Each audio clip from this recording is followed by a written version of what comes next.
Ja, en plass kan jo begynne. Nå kan jeg begynne med tider. Jeg har foran i fronten her. Så. Nå er det litt rot igjen her, men det er mye skal få plass. Ja. Ok, jeg har fått noe der også. Nå er trapper der. Kontakter og greier. Så nå har vi kontakt med omverdenen snart. Ok. Det var det. 3 seter her. Disse der er jo frigjort. Det er det bare. Ikke. Det er noe annet da. Ja. Inn gjennom der. Ja, kule de veskene da. Ja. Litt sånn ser det ut da. Ja. De skal jo fordeles rundt her. Altså jeg får tak i en kjøkken. Så det er jo kult nok. Med kjøleskap, gass og det hele skal kobles til. Det er nok å gjøre. Ja. Så jeg har fått en kule ting på veggen der. 12 volt og 6 volt. Og tilkobling på PC. Ja. Ok. Så går vi videre her. Det begynner å ligne noe her. Så da det er. Så etter hvert så blir det svingbart det her. Så svinger på det. Det er jo koselig. Nå har PC og sånn. Så her står det noen stoler da, men de skal også stå bak. Ja. Det er det de skal. Her er ledning nå. Det skal legges opp i taket rundt. 12 meter. Kontakter og det hele. Og litt av hvert her. Så. Radio her som har musikk til arbeidet. Ikke det det heter? Ja. Nå har musikk her. YouTube er helt galne. Så det var den minste person. Han bor i bussen. Ja, overvåket. Dag og natt. Og da, ledninger er noe. Men de blir skjultet til hver. Så en plass må de begynne. Ok. Nye støvsugerskip. 200 kroner. 1800 watt. Så den suger rent faen med alt som er. Dette er gassen her. Og greier. Så det blir en kombi til den andre der. Varme og greier. Og her skal det bygges opp en seng. Dobbelt det opp og nede. Greier. Ja, går visst litt fort her nå. Ok. Og TV-en kommer på veggen der. Så skal det en TV i vinduet, og så skal kjøre reklame på Le Bara. Le Bara, ja. Så har jeg også kjøpt sånn en høytrykksbil, og da fikk jeg med terrassevaske. Men det kan en ha. Greit å ha på liften. Det blir jo snart terrasse. Så greier. Og så har jeg kjøpt meg en sånn en. Den er heavy altså. Den her.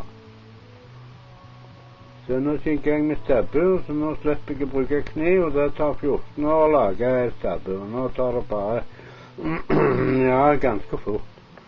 Ja, det. Så. Ikke bedre bilder, jo det. Sånn ser den ut. Ikke ramle nå. Sånn ser den ut, sånn båndsag. Helt maksstørrelse. 900 dingser. Jeg fikk den for 700 noe, for jeg er så god kunde nå, så jeg kjøpt på 50 000 der nå. Det er ikke stillbygg. Ok, så går vi litt bak her. Veggene er hvite, det er bra. Det er innover igjen. Ja, det er synd. De setene skal foran eller bak, jeg forstår nå. Jeg vil ha en skikkelig sofa der. Da, raskt tilbake. Men så har jeg kjøpt inn sånn. Det er noe cola. Hold det opp, mann, sier. Og her er materialer. Så greier. Så her skal jeg lage en hems her oppe, rett og før den luka. Og så siste ribben er der. Sånn at akkurat der legger jeg den, og så over på den andre siden. Ja. Så blir det en seng der også. Sånn er det. Så stien er klar, den står her. Opp der. Ja. Og der står TV-en. Ja.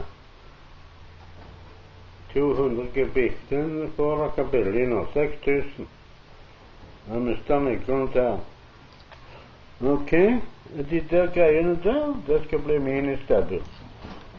Ja. Ok. Da ser vi. Så jeg skal jobbe dag og natt nå. Ja. Her er toalettet. Nå var det mørkt her inne. Ja, grisemørkt. Ja. Ja, der står også vasken. Ok. Skal vi si det sånn, da? Eller skal vi ikke? 1, 2, 3. Nå kommer vi litt ut. Så jeg får vise dere. Jeg har kjøpt noe til. Ja, det er den. NRK. Er du ansatt i NRK? Ja da. Just det. Kom ut her, da. Det virker godt, det. Så plutselig, så er bussen.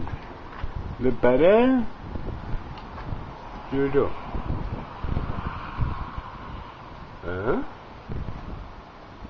Der ble det. Det var ikke plass her nesten. Oi, sann. Ja, og inni her. Skal du se. Så det. Power. Ja, hold opp, mann. Hva koster det sånn hjemme, tro?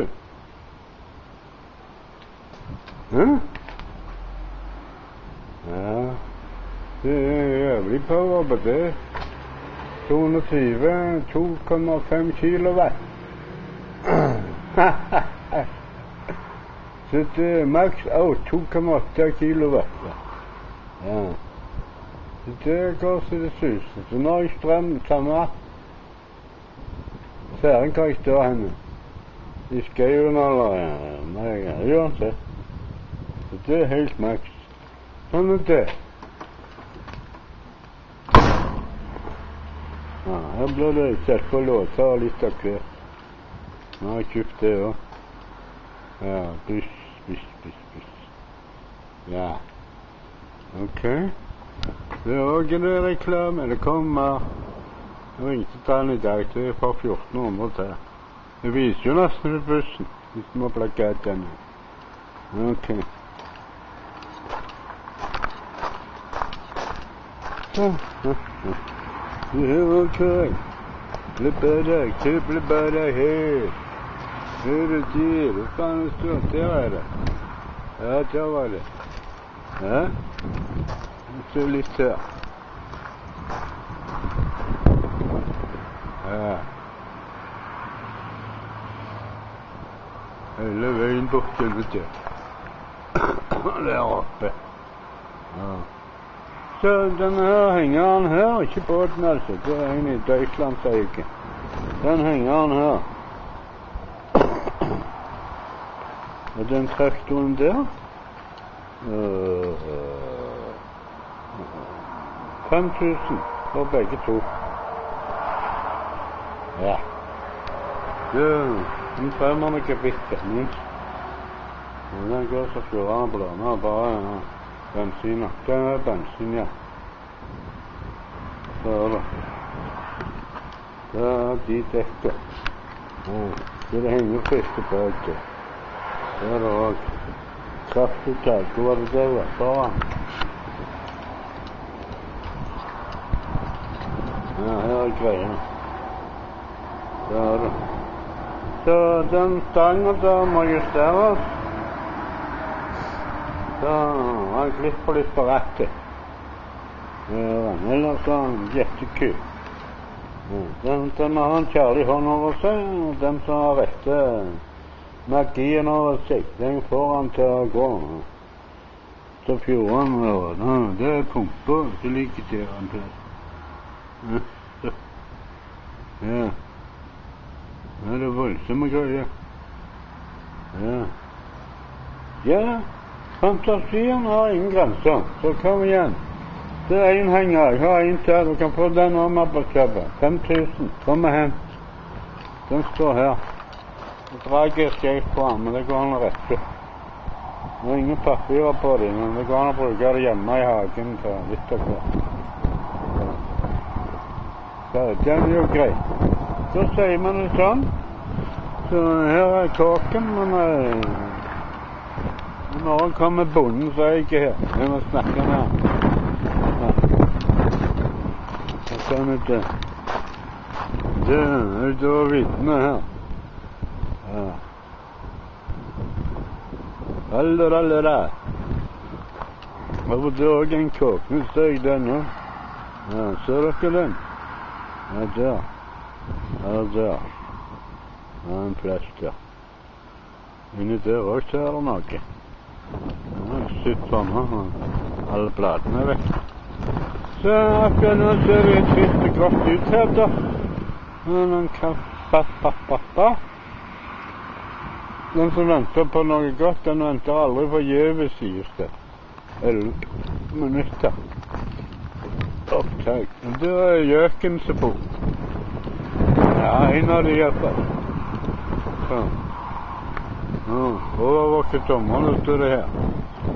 Ja,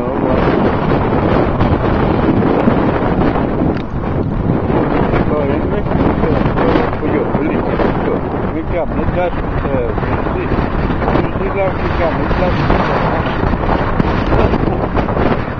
Ok. Ja, så går vi hjemme. Hvordan er det med deg, ja? Hva? Er det en liten mosse da? Hæ? Puss? Hæ? Er det Molly? Hæ? Ok, kan jeg få komme over da? Kan jeg ikke?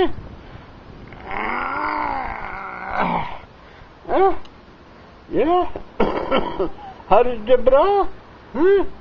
Fryser du? Ja. Så blåser det sånn,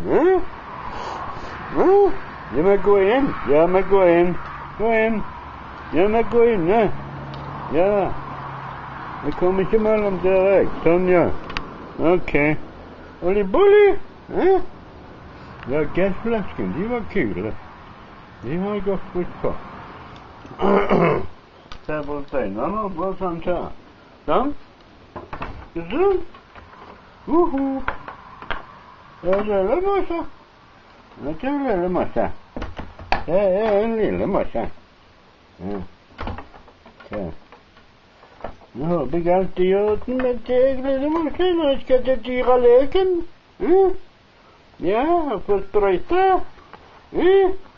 Ja. Kuss. Ja, ok, så kommer vi inn. Ja, bakemaskin. Sorgebussen. Det blir friskbakte kake i ute. Orgelet, det skal jeg ikke plassere en plass. Ingen som kjøper det heller. Koster 12 000. Så, men jeg får bare det ser ut som jeg skal beholde det. Jeg må beholde det. Jeg får ikke stelle noen ting til det. Fuglene, det er fine plakater vi har bak i bussen. Så, det er noe. Jesusbildene, det har vi på veggene bak. Pirat? Ja, det var piratpartiet før, men det ble ingenting med de. De holder på å karve ennå.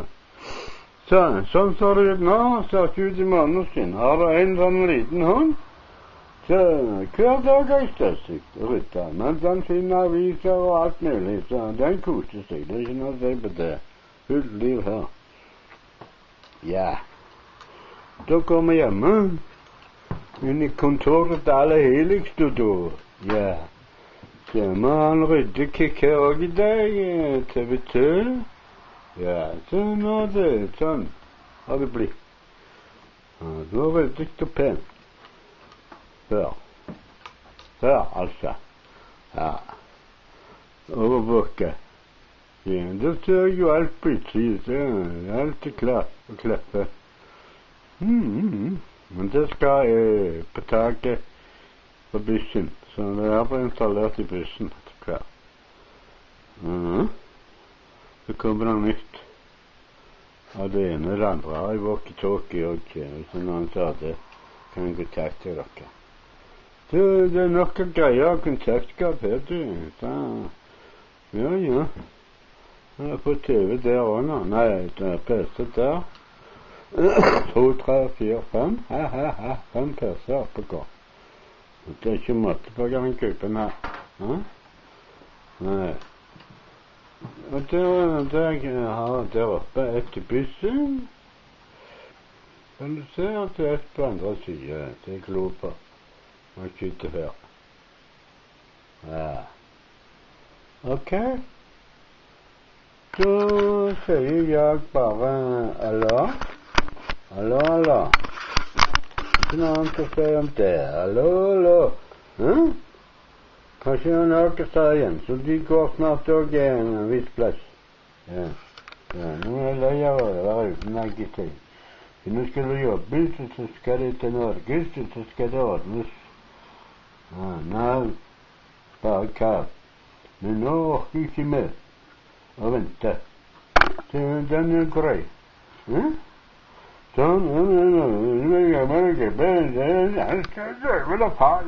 jeg skal bare ha hånden på veggen, så kan jeg legge meg til, vet du. Ok, ha det bra. Snakkes du. Hei du.